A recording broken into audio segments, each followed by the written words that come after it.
Buenas tardes, hermanos, chiquillos. Vamos a concluir hoy, esta tarde, con la temática de los asuntos de opinión, de la práctica de la libertad cristiana, esta gran área de situaciones eh, moral y éticamente neutras que nos encontramos en nuestro día a día, donde no tenemos un mandato específico que nos llame a hacer algo o a no hacerlo, sino que al contrario, tenemos libertad y debemos aplicar ciertos principios bíblicos, escuchar la voz de nuestra conciencia, ver cómo esto afecta a nuestro alrededor y finalmente llegar a una conclusión, si es que vamos a practicar o no aquellas cosas que se encuentran dentro de esta categoría, dentro de esta área. Algunos teólogos a lo largo de la historia de la Iglesia han llamado a estos asuntos los adiáfora, que significa asuntos sin importancia, los asuntos que son de indiferencia. Los reformadores usaban bastante este término de los adiáforas, Lutero, Calvino. Personalmente no es un término que me convenza mucho, porque si hay algo que justamente no caracteriza estos asuntos de opinión es que sean indiferentes o no sean a nosotros indiferentes. No son asuntos que podamos decir que nos dé lo mismo. Al contrario, son asuntos donde justamente no nos da lo mismo y nos molesta un poco, nos apasiona. Saber qué es lo que piensa otra persona, y son esos asuntos donde tú dices, no puedo creer que tú pienses que esto es lo mismo, que esto sea opcional. Son temáticas que realmente están incrustadas en nuestra conciencia, en nuestra manera de vivir, y nos cuesta, nos encontramos bastante difícil pensar que son cosas que dan lo mismo. Son cosas que la verdad no dan lo mismo precisamente para nosotros. Me acuerdo que hace algunos años atrás, en el campamento de verano de Concepción, decidí tomar estos dos capítulos de Romanos, los capítulos 14 y 15, para hablar precisamente de este tema. Y tuve quizás eh, la desafortunada ocurrencia de poner un ejemplo de Charles Spurgeon, eh, que fumaba como chimenea, y no tenía problemas con eso, pero al mismo tiempo condenaba a otro creyente porque este otro creyente iba al teatro. Esa era más o menos la manera de pensar que tenía Spurgeon. Bueno, di este ejemplo y luego un pajarito me contó que después de esa reunión, unos hermanos jóvenes salieron atrás al lugar ahí donde se medita, se piensa, y uno le dijo al otro: ¿escuchaste? Permitido fumar, con esa cara de condenación, de mira lo que acaba de decir el hermano. Obviamente no usé el mismo ejemplo en esta serie que tuvimos durante estos sábados, porque algo aprendo de mis errores, no mucho porque lo estoy mencionando ahora, pero ya se dan cuenta ustedes la manera en la que reaccionamos frente a estas cosas. Es asunto de pensar en lo que pasa también con el alcohol. Si tú conversas con una persona que es abstemia por razones de conciencia y dice que no bebe alcohol porque los evangélicos no bebemos alcohol, esa persona no va a pensar que le da lo mismo a otro que beba o no beba alcohol. No es un asunto que le sea indiferente. Él va a decir, la verdad, no puedo creer que tú pienses que esto es algo opcional. ¿Sabías tú que 1 de cada 7 personas que tiene alcohol en su casa es alcohólico? Y yo te aseguro que si tú tuvieras un perro en tu casa que muerda a 1 de cada 7 personas que lleguen a tu casa, no tendrías ese perro, no te daría lo mismo. ¿Por qué no lo practicas con el alcohol? Entonces, se fijan, son temas que despiertan pasiones en nosotros porque justamente estamos muy convencidos, tenemos convicciones muy fuertes con respecto precisamente a estas cosas.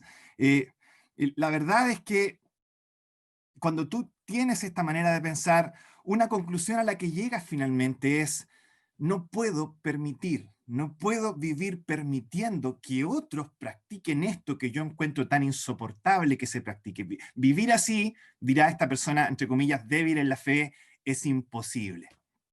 Y por otro lado, la persona que sí las practica también tiene su manera de pensar y dice, mira, yo no puedo vivir agradando a todo el mundo y cediendo mi libertad porque a este y a este y a este no le gusta lo que hago. También vivir así es imposible. Y si ustedes se fijan, ambos extremos, aun siendo completamente opuestos, llegan exactamente, de manera irónica, a la misma conclusión.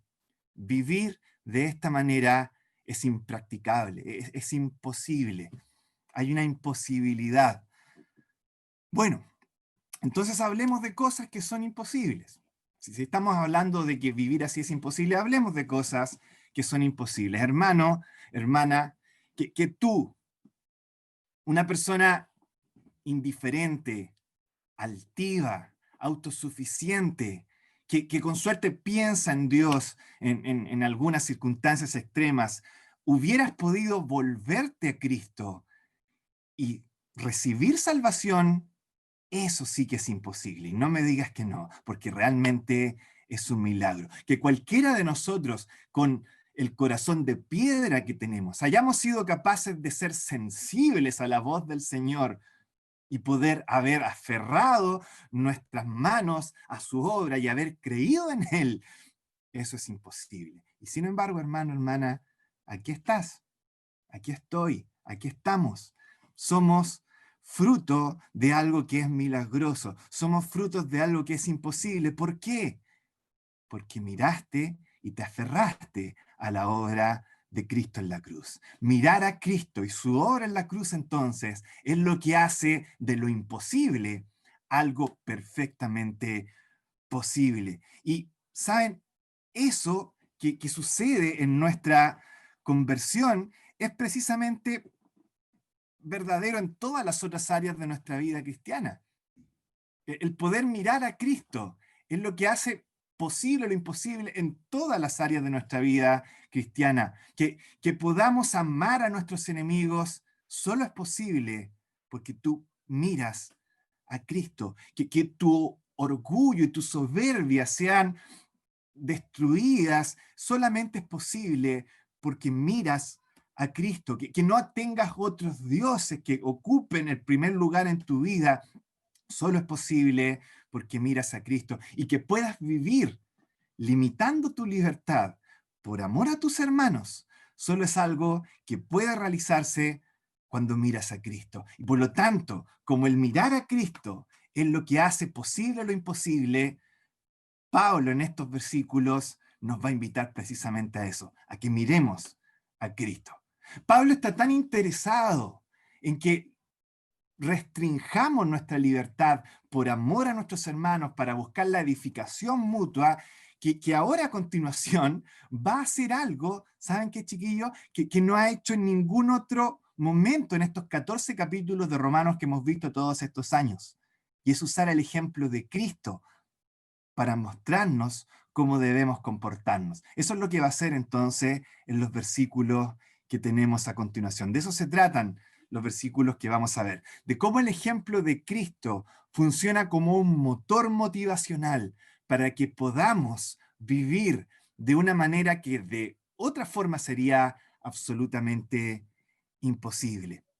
Vamos a ver entonces de qué se trata este ejemplo de Cristo y para eso les invito a leer en el libro de Romanos, capítulo 15, y vamos a comenzar la lectura en el versículo 1 hasta el versículo 13.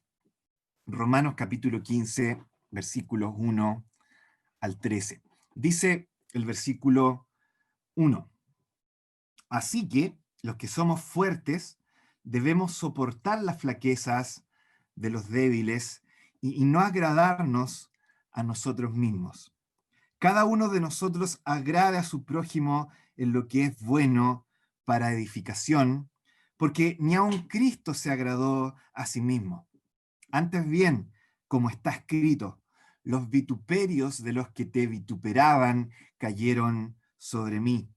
Porque las cosas que se escribieron antes para nuestra enseñanza se escribieron, a fin de que por la paciencia y la consolación de las Escrituras tengamos esperanza.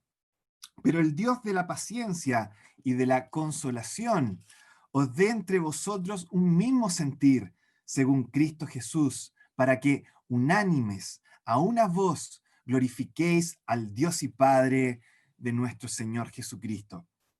Por tanto, recibíos los unos a los otros, como también Cristo nos recibió para gloria de Dios. Pues os digo que Cristo Jesús vino a ser siervo de la circuncisión, para mostrar la verdad de Dios, para confirmar las promesas hechas a los padres y para que los gentiles glorifiquen a Dios por su misericordia. Como está escrito: por tanto, yo te confesaré entre los gentiles y cantaré a tu nombre. Y otra vez dice: alegraos gentiles con su pueblo. Y otra vez: alabad al Señor todos los gentiles y magnificadle todos los pueblos. Y otra vez dice Isaías: estará la raíz de Isaí, y el que se levantará a regir los gentiles esperarán en él. Y el Dios de esperanza os llene de todo gozo y paz en el creer, para que abundéis en esperanza por el poder del Espíritu Santo. Hasta aquí la lectura y les invito a que podamos dirigirnos a nuestro Dios para que Él nos hable, nos dirija y pueda obrar también a través de su palabra. Vamos a orar antes de continuar. Nuestro Padre Celestial, te agradecemos por tu palabra, te agradecemos porque tú eres bueno con nosotros, porque nos pones en el centro del escenario a tu Hijo. No hay persona que merezca estar en ese lugar más que Él. Él es extraordinario, Él es distinto, Él es supremo y queremos disfrutar de Él en estos minutos. Queremos ver su persona y movidos por la admiración, por la gratitud que Él nos inspira y por la transformación que Él provoca a través de tu espíritu, ser moldeados a su imagen, ser transformados en nuestra manera de pensar, de sentir, de actuar también. Quedamos delante de ti rogando que tú nos hables, que tú obres en nosotros a través de tu palabra en esta tarde. Siempre en el nombre precioso de nuestro Salvador, nuestro Señor Jesucristo. Amén. Entonces, el texto que acabamos de leer, los versículos 1 al 13 de Romanos 15, en realidad se dividen en dos grandes párrafos que, si ustedes se fijan con atención, tienen prácticamente la misma estructura. Primero hay un mandato en los dos. Luego ese mandato es reforzado por el ejemplo de Cristo, en segundo lugar, en los dos párrafos. Y luego, en tercer lugar, hay una cita del Antiguo Testamento que refuerza el ejemplo de Cristo. Fíjense, en los versículos 1 al 6, que es el primer párrafo, hay un mandato, ¿no es cierto? Agradar a nuestro prójimo en lo que es bueno. Luego se nos da el ejemplo de Cristo, porque se dice, porque ni Cristo se agradó a sí mismo. Y luego, en tercer lugar, se nos entrega un salmo que respalda eso que acaba de decir el apóstol Pablo. Luego ustedes van a los versículos 7 al 13 y van a ver exactamente lo mismo. Primero un mandato: recibíos los unos a los otros para gloria de Dios. Luego está el ejemplo de Cristo. Dice que Cristo se hizo siervo para recibir a judíos y a gentiles. Y luego a continuación hay 4 textos del Antiguo Testamento que refuerzan precisamente lo que se dijo con respecto al Señor Jesús. Entonces, lo que quiero que veamos en estos minutos que tenemos por delante es tres aspectos de la obra de Cristo que funcionan como un motor para motivarnos a vivir de una manera donde seamos capaces de incluso limitar a veces nuestras propias libertades en amor y en beneficio y en edificación de las personas que tenemos a nuestro alrededor, que en este caso específico son nuestros hermanos en Cristo. 3 aspectos entonces de la obra de Cristo. Quiero decirles entonces que necesitamos recibirnos los unos a los otros, en primer lugar, porque Cristo nos recibió sin agradarse a sí mismo. En segundo lugar, porque Cristo nos recibió haciéndose siervo. Y en tercer lugar, porque Cristo nos recibió muriendo en una cruz. Esas son las tres, entonces, razones que vamos a ver en esta tarde que nos motivan a vivir de la manera en que somos llamados a vivir en estos versículos. Vamos entonces a ver cuál es la primera de ellas. Necesitamos recibir a nuestros hermanos porque Cristo nos recibió sin agradarse a sí mismo. Primeros 6 versículos de Romanos capítulo 15. Vamos entonces a ver qué es lo que nos dice Pablo acá. Vamos a los primeros dos versículos, versículos 1 y 2. Acá en los versículos 1 y 2, Pablo resume la misma enseñanza que ha venido entregando en los capítulos, en el capítulo anterior, pero ahora la expresa de una manera levemente distinta. La expresa en términos de agradarnos o no a nosotros mismos.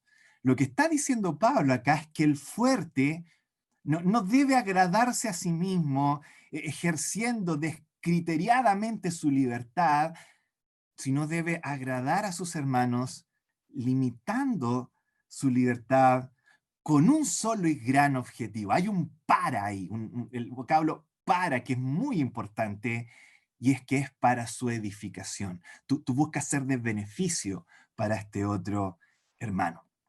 Eso es lo que nos dicen los primeros dos versículos. Luego en el versículo 3 nos encontramos con un gran por qué, un por qué que gobierna el versículo 3 y que nos responde precisamente a la siguiente pregunta, y es, ¿por qué hacemos esto? ¿Por qué tenemos que hacer precisamente esto? ¿Simplemente porque es bueno hacerlo, porque es correcto hacerlo, porque sí, porque Dios lo manda? ¿Por qué? Bueno, Pablo nos responde, porque Cristo. Esa es la gran razón, porque ni aun Cristo se agradó a sí mismo, nos dice el versículo 3. Nadie en la historia tenía más derecho a agradarse a sí mismo que él, pero él decidió dejarlo de lado, porque consideró tu bienestar, hermano, hermana, como algo mucho más importante que agradarse a sí mismo. Entonces, aquí viene la aplicación para nosotros. Si ni el mismo Dios es capaz, con mucha reverencia y respeto lo digo, de agradarse a sí mismo, sino que decide no hacerlo para nuestro beneficio, por amor a nosotros, cuánto menos nosotros tenemos derecho a andar ejerciendo y aferrarnos a nuestros lujitos y gustitos personales sin preocuparnos de lo que puede producir esto a nuestros hermanos en la fe, sin preocuparnos de la edificación precisamente de ellos. ¿Sabes lo que nos está diciendo Pablo acá? Que renunciar a nuestros derechos, a nuestras libertades, por amor a otros, no es hipocresía, no es incoherencia, como lo veíamos la reunión pasada, ni siquiera ser consecuentes con la ley del amor simplemente para ser, entre comillas, mejores personas. No, es algo mucho más grande todavía. Es ser parecidos a Cristo. Eso es lo que nos está diciendo Pablo acá. Hermano, hermana, tú quieres ser más parecido a Jesús, tú quieres crecer en semejanza a Cristo, tú que dices que como creyente has sido predestinado para ser hecho conforme a la imagen del Hijo de Dios. ¿Quieres parecerte a Cristo? Aquí tienes un área donde te puedes parecer más al Señor. Y es en limitar tu libertad por amor y edificación a tus hermanos. Eso está diciendo Pablo acá. Creces en semejanza a Cristo, ejerciendo tu libertad de una manera prudente. Luego, continuamos en el versículo 3, nos encontramos con el Salmo 69, versículo 9 específicamente, que busca respaldar esto que dijo Pablo con respecto a Cristo recién. Y acá hay algo que es notable. Fíjense en lo siguiente. Este salmo, los vituperios de los que te vituperaban cayeron sobre mí, se utiliza en otro lugar en el Nuevo Testamento por el mismo Señor, en Juan capítulo 15, versículo 21, para hablar del odio sin motivo, el odio irracional que los hombres sentían en contra de Jesús. ¿Por qué es importante? ¿Por qué es notable esto? Porque si ustedes lo piensan, El vituperio más grande, más horriblemente doloroso que cayó sobre el Señor fue la ira del mismo Dios mientras Él estuvo colgado en la cruz. Ese fue el vituperio más terrible que cayó sobre el Señor. Sin embargo, cuando Pablo quiere hablarnos de vituperios, no habla de la ira de Dios cayendo sobre el Señor, habla del odio de los hombres y del vituperio que los hombres ejercieron contra Jesús. Y eso nos lleva a preguntarnos por qué. ¿Por qué si el Señor sufrió algo incluso más terrible que el odio y el aborrecimiento de los hombres? ¿Por qué Pablo no habla de lo otro que es más terrible y habla de lo que hicieron los hombres con él? La respuesta es la siguiente. La ira de Dios, propongo, puede haber sido lo más terrible que el Señor sufrió en la cruz, pero ¿saben qué? Nunca fue algo irracional. La ira de Dios nunca fue algo irracional. Pero la ira de los hombres es otro cuento. Es completamente y totalmente irracional. No hay nada más irracional que el odio humano hacia Jesús, hacia alguien que jamás hizo algo que pudiera merecer ese odio. No hay nada más irracional que el odio humano hacia el Hijo de Dios, y sin embargo eso fue lo que sufrió. Y creo que Pablo lo coloca acá, porque efectivamente, tanto la condenación del débil hacia el fuerte como las burlas del fuerte hacia el débil también son completamente irracionales. Cuando tú tienes que soportar esas acusaciones, esos insultos de que es un mundano, que es un carnal, miran a ese adefesio de cristiano que está ahí haciendo esas cosas que no corresponden, eso es absolutamente irracional. O cuando ves a este otro hermano con cara burlona, menospreciándote, porque por problemas de conciencia quizás no puedes practicar ciertas cosas que caen dentro de esta área de la libertad cristiana, eso también es completamente irracional. Y entonces Pablo está diciendo acá, piensa en Cristo. Él también sufrió algo que es irracional. Pero piensa ahora en el grado de sufrimiento y compáralo. Quizás tú sufras un poco por esto, hermano, hermana, pero te aseguro que ni un hermano débil en la fe o fuerte en la fe que te juzgue, te condene o se burle de ti por ciertas cosas, va a tomar clavos y te va a clavar en una cruz. Va a azotar tus espaldas, va a abrir tus carnes y las va a hacer raspar en un madero detrás mientras te coloca una corona de espinas. Mientras se burla de ti y te escupe y te da golpes y bofetazos. No, eso no lo vas a sufrir. Ese fue lo de humano hacia el Señor. Eso no se compara con la cara murrada del hermano débil en la fe que te juzga o la cara burlona del hermano fuerte que te menosprecia. Y entonces Pablo aquí pareciera estar diciéndonos, si el Señor llegó al extremo de sufrir esto otro, por supuesto que por amor y admiración a Él vamos a ser capaces de sufrir esto otro que es mucho, mucho menor. Si Él por amor fue capaz de sufrir lo que es mucho más terrible, bueno, nosotros también por amor somos llamados a soportar esto otro, que no es nada en realidad en comparación. Finalmente, en este primer párrafo, en los versículos 4 al 6, Pablo nos da dos elementos que nos ayudan a alimentar esta motivación, a seguir el ejemplo de Cristo. ¿Cómo lo alimentamos? ¿Cómo alimentamos esta motivación a ser más como el Señor en este aspecto? Bueno, el versículo 4 nos dice que lo hacemos a través de las Escrituras y los versículos 5 y 6 nos dicen que lo hacemos a través de la oración.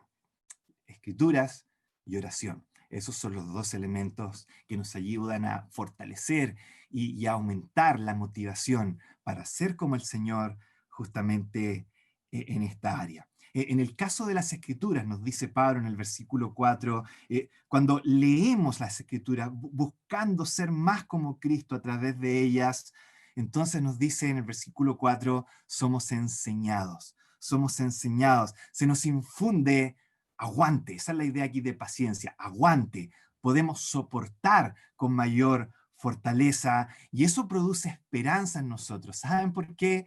Porque nos lleva a darnos cuenta que todo esto que soportamos acá en esta tierra no es el fin de toda la historia, que hay una eternidad de gozo y de disfrute de por medio, y lo que quizás estamos soportando ahora es solamente un periodo de entrenamiento muy temporal y muy corto a la luz del tiempo de la eternidad, que nos prepara para estar juntos finalmente en la presencia del Señor. Y entonces tenemos esperanza cuando vemos a Cristo y nos identificamos con Él a través de la lectura de las Escrituras. Eso nos dice el versículo 4. Pero luego los versículos 5 y 6 nos hablan de la oración, como algo también que nos ayuda a alimentar esta motivación. Y la oración es importante, y es tan importante porque a través de ella lo que estamos reconociendo es que no podemos motivarnos por nuestra propia fuerza a ser así. Hermano, hermana, si tú intentas por tu propia fuerza vivir de esta manera, vas a ser un amargado. Esa es la razón por la que el no creyente justamente le es imposible vivir así, y si lo trata de hacer, termina transformándose en un legalista religioso amargado que no tiene ni un gozo en su vida. Porque esto no es algo que dependa de nosotros, es algo que Dios produce en nosotros a través de una transformación de nuestro corazón que nos permite tener un mismo sentir en estos asuntos. Y para eso necesitamos que Dios actúe. Y para que Dios actúe, acudimos a Dios y nos aferramos a Dios a través de la oración. Solo así es donde podemos tener un corazón que nos lleve, como dice el versículo 6, a glorificar a Dios unánimes, de un mismo ánimo, en un mismo sentir. En resumen, entonces, porque Cristo nos recibió sin agradarse a sí mismo, por amor a nosotros, entonces nosotros, movidos por su ejemplo, movidos por gratitud hacia Él, también vamos a extender la misma actitud hacia nuestros hermanos en Cristo. El Señor es nuestra máxima motivación. Eso es lo primero que quería mostrarles a la luz de este pasaje. Vamos ahora al segundo párrafo. Vamos ahora al segundo párrafo y veremos cómo ahora Pablo nos dice que también debemos recibirnos los unos a los otros, porque Cristo nos recibió no solamente sin agradarse a sí mismo, sino que ahora en segundo lugar, Cristo nos recibió haciéndose siervo. Veamos entonces qué es lo que nos dicen los versículos 7 al 13. El versículo 7 repite prácticamente lo mismo que ha venido diciendo Pablo en los versículos anteriores. Es como que vuelve a enfatizar el mismo punto principal una y otra vez. Y acá de nuevo nos dice, recibíos los unos a los otros. Ese es el mandato. Y a continuación nos muestra otra vez el ejemplo de nuestro Señor Jesucristo. Vuelve a colocar a Cristo como ejemplo, como también Cristo nos recibió. En otras palabras, piensa en cómo Cristo te recibió y ahora haz tú lo mismo. Eso es lo que está diciendo Pablo en estos versículos. Piensa en cómo Él te recibió, hermano y hermana. Piensa en cómo Cristo te recibió a ti. A veces tenemos esta idea de Jesús recibiéndonos como los grandes seres espirituales y infundidos de luz que somos, estos seres maduros y grandes guerreros poderosos en la batalla espiritual, y por eso probablemente Dios nos llamó a sus filas. No, hermano, no, hermana. Esa no es la razón por la que Cristo te recibió. Cristo te recibió cuando estabas profunda, y probablemente todavía lo estás, y yo también, profundamente averiado, profundamente fallado, profundamente distorsionado por la naturaleza pecaminosa de la que somos esclavos. Cristo nos recibió así, nos recibió con todos nuestros prejuicios, con todos nuestros puntos ciegos, con toda nuestra ignorancia cultural, con todos nuestros provincialismos, con todos nuestros escrúpulos. Así nos recibió. Y entonces Pablo está diciendo, piensa en eso, hermano, piensa en cómo Él te recibió. Y luego, movido por gratitud, haz lo mismo con los demás. No llegues a tu iglesia local pretendiendo encontrarte y juntarte y entenderte solamente con los grandes espirituales que son como yo. Esa no es la actitud cristiana. La actitud cristiana es ser recibido como Cristo recibió a otros. Es recibir a los demás como Cristo me recibió a mí. Si Cristo me recibió con todos estos prejuicios, yo también estoy llamado a hacerlo hacia mis hermanos que quizás tienen otros prejuicios. Eso es lo que Pablo nos está diciendo acá, en el versículo 7. Luego, en los versículos 8 al 13, el apóstol nos muestra de qué manera Cristo nos recibió para la gloria de Dios y por lo mismo entonces de qué manera nosotros debemos recibirnos los unos a los otros. ¿Qué nos dice el versículo 8? Nos dice que Cristo nos recibió, fíjense en esto, haciéndose siervo. Y esa frase es muy importante, haciéndose siervo. Cristo Jesús vino a ser siervo. Y por lo mismo, chiquillos, imitar a Cristo en esta área significa también hacernos siervos. De eso se trata los versículos 8 al 13, de cómo hacernos siervos, así como Cristo se hizo siervo. Y esto implica, por lo menos, tres cosas, que son las que quiero decirles ahora a continuación, en la práctica. Quiere decir, ser siervos, quiere decir que recibirnos en primer lugar es una tarea costosa. Quiere decirnos que recibirnos es una tarea también gloriosa. Y en tercer lugar, que también es un acto de gratitud. En primer lugar, ser siervos implica que recibirnos es una tarea costosa. Fíjense lo que dice el versículo 8. El versículo 8 nos dice que Cristo Jesús vino a ser siervo y a continuación nos dice de la circuncisión.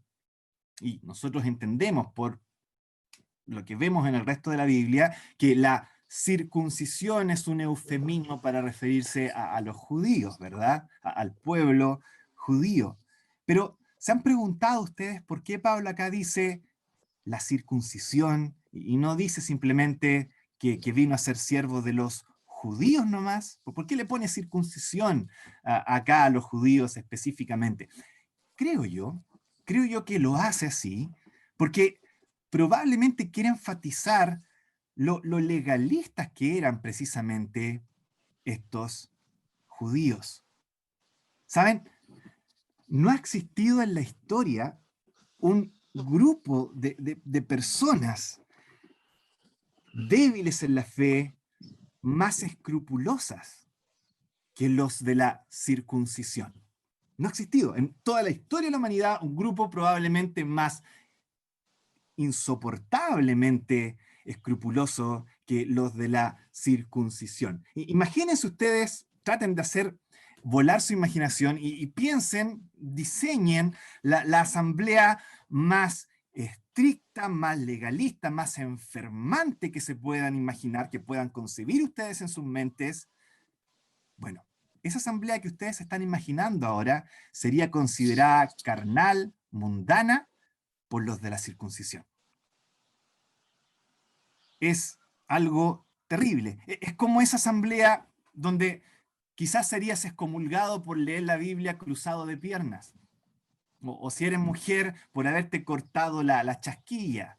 O porque tu corbata, si eres hombre, tenía diseños de platanitos o cositas raras acá. Ese tipo de asamblea sería considerada carnal y mundana al lado de los de la circuncisión. Este es el grupo del que Cristo Jesús se hizo siervo.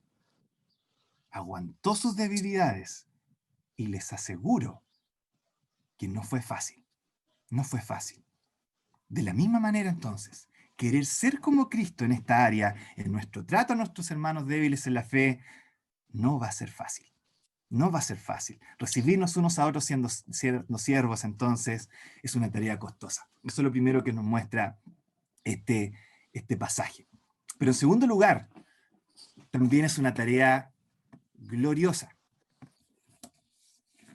Fíjense en los versículos 9 al 13. Acá se nos muestra que lo que Cristo hizo al hacerse siervo de la circuncisión tuvo un resultado, y el resultado es extraordinario, es glorioso, es tomar dos grupos completamente distintos entre sí, totalmente opuestos entre sí, y unirlos en una armonía tan grande, tan única, que todo el resto del mundo ve esto y dice, wow, esto es fuera de serie. ¿Cómo puede ser que dos grupos tan distintos lleguen a unirse? Realmente el Dios al que están adorando debe ser increíble si logra unir a estos grupos tan dispares entre sí. Y entonces es un tremendo testimonio que llevó a que la iglesia en los primeros siglos creciera de una manera tan exponencial y tan abundante como lo sabemos por los registros. Fíjense cómo se produce esta unión entre estos dos grupos, los judíos por un lado y los no judíos o los gentiles se les llama acá por el otro. Hay una progresión en estas citas que están acá del Antiguo Testamento. Fíjense en la progresión. En la primera cita, el salmista, que es un judío obviamente, está adorando a Dios, fíjense en esto, entre los gentiles. O sea, está ahí metido entre medio y él está adorando entre los gentiles. No se nos dice con respecto a si los gentiles están adorando o no, no lo sabemos, pero él está ahí entre los gentiles y está adorando.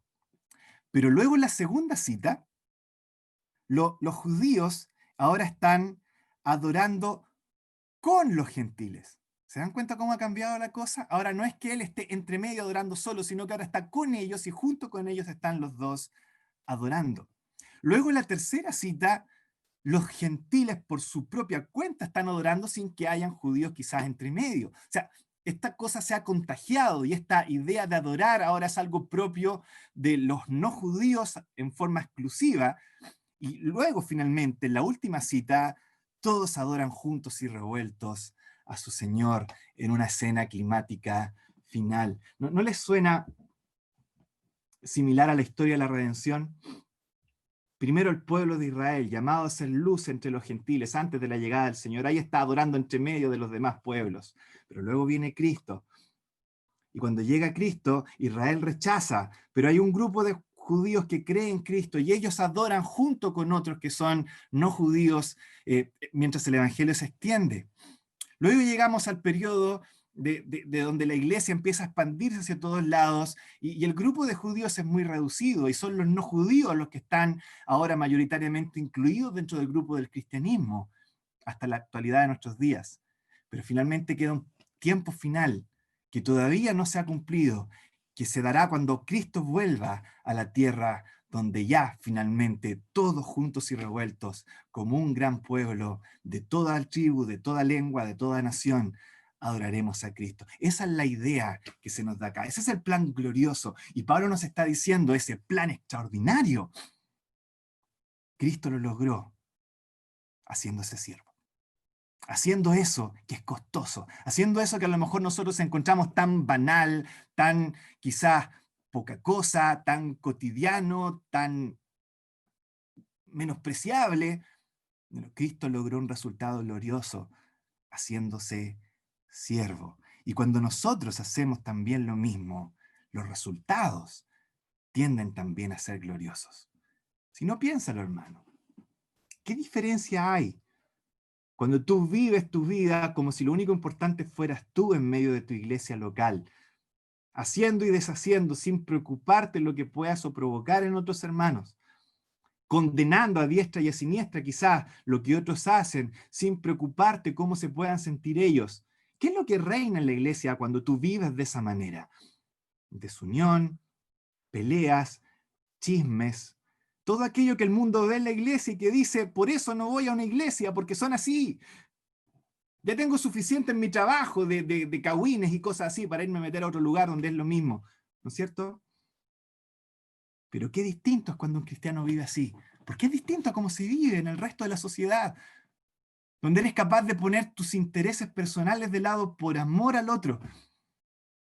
Qué extraordinario se ve una vida en conjunto donde todos hacemos exactamente lo mismo, donde tú te das cuenta que llegas a un lado donde el resto realmente te mira con interés genuino y amor genuino, donde notas que no están preocupados de sí mismos, sino del otro, donde son capaces de poner de lado sus propios intereses por amor a los demás.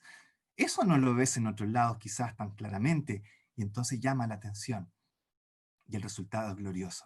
Hay una unión extraordinaria que se da, y que da testimonio de que nuestro Salvador también es extraordinario. Es una tarea costosa, es verdad, pero es una tarea gloriosa. Y finalmente, probablemente también sea un acto de gratitud. Fíjense que lo que está haciendo Pablo acá es recordarle a los romanos, esta es la carta a los romanos, o sea, está escrita a pueblo romano, que son no judíos, o sea, que son gentiles en su mayoría, y que tienden, por lo tanto, a ser fuertes en la fe, no tienen problemas de conciencia con comer cerdo o guardar el día sábado. No, a ellos les da exactamente lo mismo, tienen libertad de conciencia para practicar estas cosas. Pero Pablo les está recordando a estos, entre comillas, fuertes en la fe, que ellos tienen una deuda de gratitud con esos otros hermanos que también están dentro de la congregación y que son judíos y que tienen problemas de conciencia, son débiles en la fe, que a lo mejor ven un plato de pernil y no se sienten muy a gusto. O ven a otro creyente yendo al mercado en el día sábado y tampoco se sienten muy a gusto. Y Pablo les dice, ustedes que menosprecian a estos otros hermanos porque ellos no hacen lo que ustedes hacen, saben, ustedes tienen una deuda de gratitud con ellos. Porque en esta progresión de citas del Antiguo Testamento, la salvación primero es de los judíos. Ellos están adorando antes de que ustedes están adorando. No solo eso, el Salvador que está antes de las citas es judío. La salvación, dijo el mismo Señor, viene desde el pueblo de Israel. La salvación viene de los judíos. Y por lo tanto, si la salvación viene de ellos, un mínimo de gratitud sería que tú soportaras su flaqueza, ¿verdad? Un mínimo de gratitud sería que tú soportaras las debilidades de conciencia que tienen ellos. ¿Saben?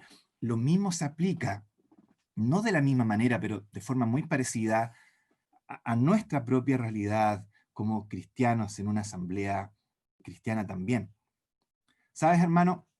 Hermana, por lo general, cuando estamos en una asamblea, estamos ahí gracias a hermanos que llegaron previamente con el mensaje del Evangelio, que fundaron estas iglesias, que se dieron el trabajo de dejar su propio país para venir a otro lado, sufrieron lo que tú no te imaginas por llegar con el Evangelio, y tú eres fruto del trabajo de esos hermanos.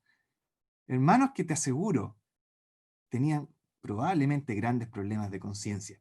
Es cosa de leer las biografías de estos hermanos para saber que se escandalizarían con prácticamente el 90% de las cosas que tú y yo hacemos en la actualidad y que encontramos tan normales.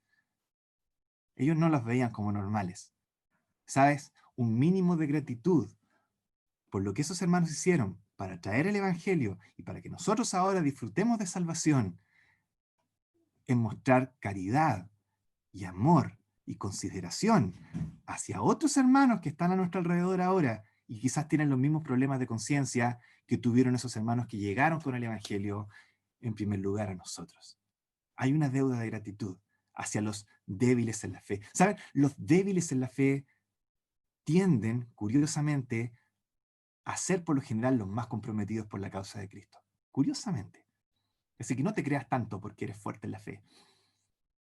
Son los débiles en la fe los que en su mayoría han mostrado el mayor celo por el Señor, para ir con su causa al lado donde nosotros jamás nos imaginaríamos que pudiéramos ir, y dar testimonio de Cristo, y mostrar que el Señor vale la pena, que Él es glorioso. Y un mínimo de gratitud es que seas considerado hacia hermanos que tienen quizás los mismos problemas de conciencia hacia ellos. ¿Se fijan? Una deuda de gratitud. En resumen, entonces, si aún siendo una tarea costosa, por la gloria que resultaba, nuestro Señor Jesucristo decidió hacerse siervo de la circuncisión para unir a estos dos grupos y salvarnos, bueno, entonces nosotros ahora también, motivados por lo mismo, vamos a hacer esta tarea que quizás sea costosa, pero que tiene un resultado glorioso, y lo vamos a hacer porque estamos agradecidos por lo que el Señor ha hecho a nuestro favor. Eso es lo segundo que nos mueve y que nos motiva. Pero queda todavía un punto. Vamos a lo tercero.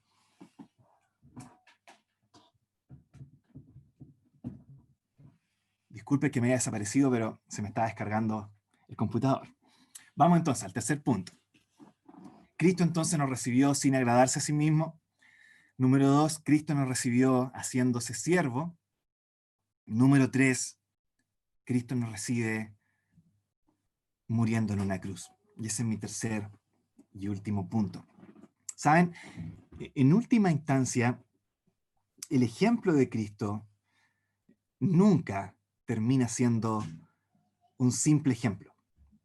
En última instancia, el ejemplo de Cristo siempre es algo más que un simple ejemplo. Siempre es algo mucho más grandioso, siempre es algo mucho más glorioso.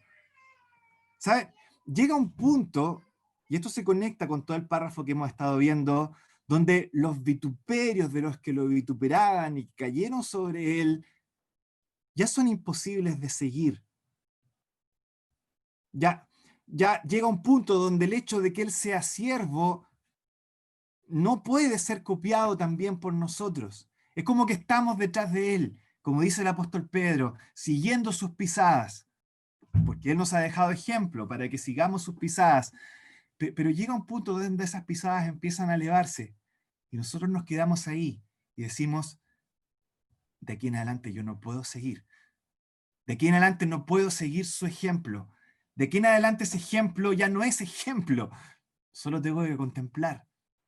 Sí, tú puedes ser siervo como Jesús fue siervo, pero jamás vas a llegar al extremo de ser siervo, al punto de quitarte tus ropas de justicia y vestir a los demás con tu propia rectitud para que otros sean considerados rectos. Eso tú no lo puedes hacer. No puedes imitar a Jesús en eso.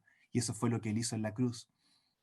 Quizás puedas imitar en algo los sufrimientos que él recibió, los vituperios de los que lo vituperaban cayeron sobre él, pero ya no vas a poder llegar al punto donde la ira de Dios, el vituperio más grande, caiga sobre él y el mismo infierno sea sufrido en sus hombros, el infierno que tú te mereces por tu vida indiferente, altiva y rebelde en contra de Dios, para que puedas ser liberado de eso. Eso no lo vas a poder imitar. No puedes sufrir el infierno para salvar a otros, porque si lo hicieras estarías eternamente condenado, porque no eres Dios para sufrir una eternidad en un solo instante. ¿Se fijan? Llega un punto donde no podemos simplemente imitar al Señor. Pero curiosamente, es justamente gracias a ese punto donde no podemos imitarle que podemos ser capaces de imitarle. Suena contradictorio, ¿cierto? Suena un poco enredado, pero es justamente gracias a eso, a lo que Cristo hizo, que nosotros no podemos imitar, que somos capacitados para poder vivir como Él vivió. ¿Por qué? Porque gracias a esa obra que nosotros jamás podremos imitar, nuestra condenación es quitada. Somos revestidos con su justicia. El Espíritu Santo es impartido y vive ahora en nuestro interior. Somos conectados, somos unidos vitalmente a Cristo en una unión con Él y ahora gracias a eso y solo gracias a eso podemos ser transformados. Como el mismo apóstol Pablo dice en 2 Corintios capítulo 3, versículo 18, que somos transformados de gloria en gloria a la misma imagen del Señor por el Espíritu Santo, cuando lo miramos a Él como si fuera a través de un espejo borroso, pero lo vemos de todas maneras. En otras palabras, hermanos, lo que quiero decir es lo siguiente: no solamente debemos recibir a nuestros hermanos, sino que podemos recibir a nuestros hermanos solo por lo que Cristo hizo.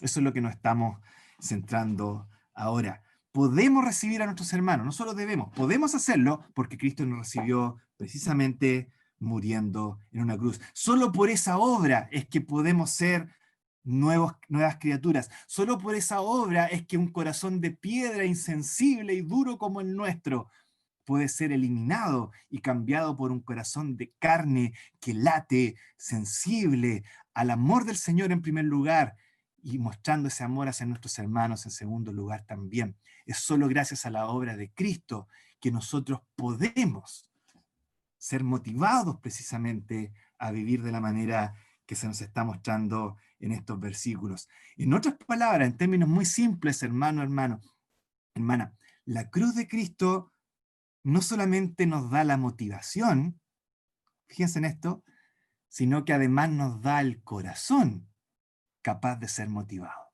Va mucho más atrás, ¿se fijan? A lo mejor tú crees que tu corazón necesita un pequeño empujoncito para ser motivado a vivir de esta manera y eso es todo.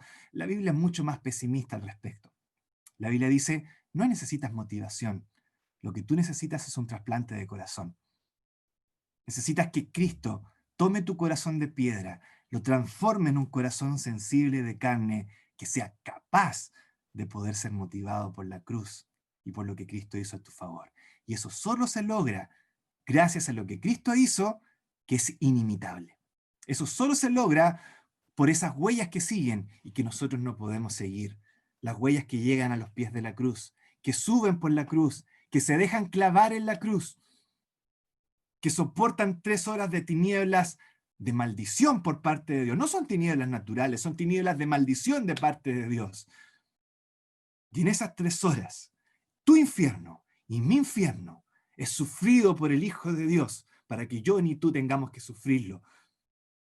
Y luego, la vida justa y recta del Señor Jesús, como un ropaje, pueda cubrirnos para que de ahora en adelante Dios nos vea. Y cuando nos vea, no nos vea bajo nuestra propia inmundicia, sino nos vea vestidos justos y rectos y perfectos delante de su presencia, porque estamos vestidos con la justicia de Cristo. Solo eso puede hacer posible que seamos transformados. La cruz es la respuesta, no solo a la motivación, sino a lo que provoca la motivación. Así que hermano, tú que tienes un nuevo corazón, tú que has sido transformado, tú que has sido regenerado, gracias a que miraste a Cristo, como veíamos al principio, lo imposible fue posible para ti y ahora eres un creyente en Él. Sigue haciendo lo imposible mirando a Cristo. No solamente para ser salvo, sino también para vivir de esta manera. Eso es lo que Pablo nos está pidiendo. No nos está pidiendo nada más.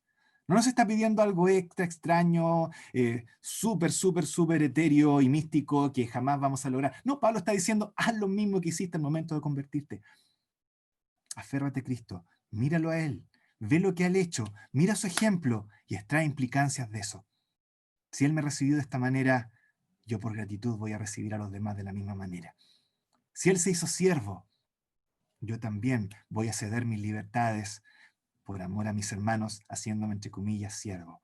Si Él sufrió los vituperios, tendré que quizás sufrir algún tipo de vituperio por ser cristiano, no solo de los de afuera, incluso a través de mis mismos hermanos, pero lo voy a hacer igual, porque los amo y estoy capaz de soportar esto por amor también a ellos. Es una manera de vivir que solo se logra a la luz de la cruz de Cristo. ¿Se dan cuenta? De eso se trata este último pasaje.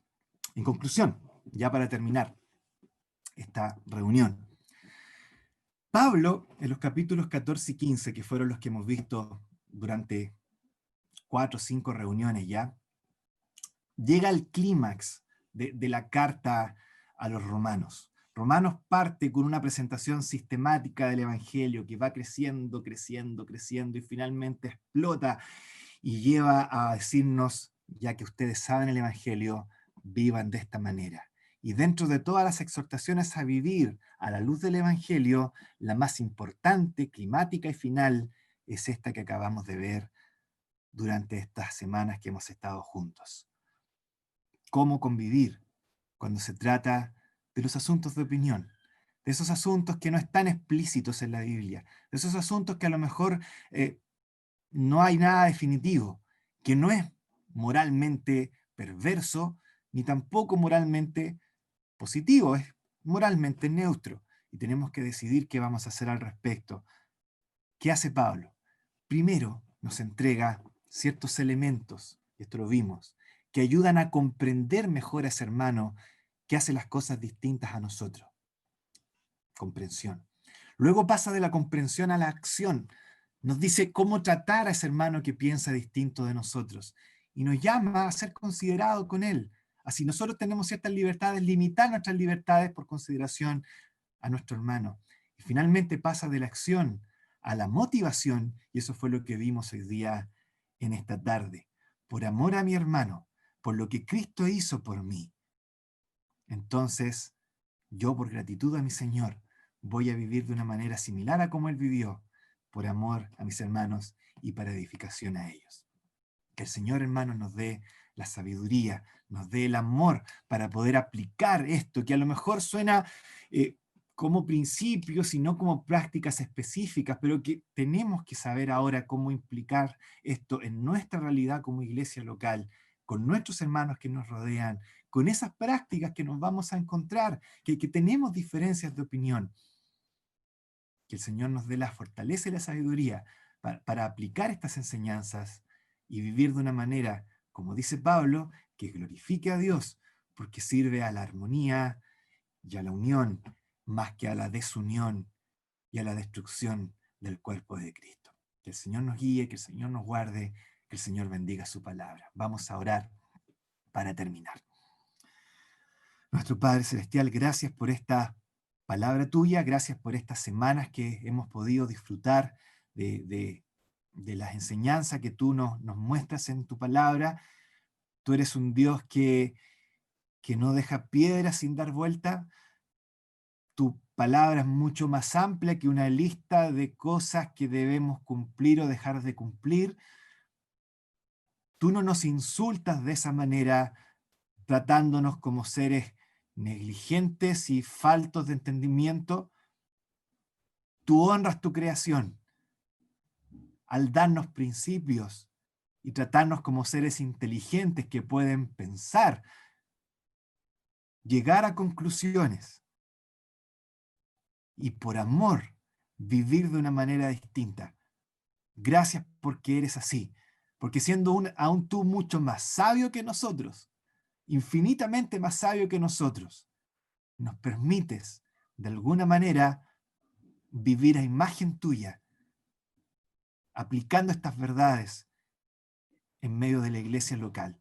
Gracias por nuestro Salvador, gracias por su ejemplo, gracias por lo que tampoco es su ejemplo, por aquello que solo Él pudo hacer, porque eso es lo más importante, eso es aquello que nos permite vivir de una manera distinta precisamente. Queremos que tú nos guíes, que tú nos transformes a través de tu palabra y que nos lleves a vivir de una manera que te glorifique en medio de tu pueblo. Quedamos agradecidos delante de ti, en el nombre precioso de Él, de nuestro Salvador, de nuestro Señor Jesucristo. Amén.